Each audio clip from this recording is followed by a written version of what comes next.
Want to know how to ask Cursor AI to add performance automatically? Well, no worries. In this video, I'm going to show you an easy step-by-step guide on how you can do it. It's super simple and under a minute, so let's get straight to it. Now, performance benchmarking is sometimes necessary for longer codes or if you have heavier codes. So in this video, I'm going to show you how you can do it. So first things first, you can just simply see this code I have written. This is the C# code. You can just simply select that, and you should be seeing two options that should pop up. One is add to chat and another is quick edit. So since you are not editing the code, just simply select add to chat right here, and then just simply type in this prompt in the chatbot. As you can see, that has popped up in the right side.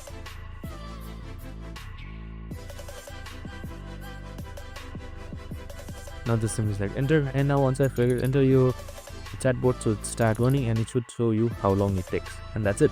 Super simple and easy. I hope this video helped. If it did, make sure to like, subscribe, and tune in with us for more of the similar videos. See you in the next one.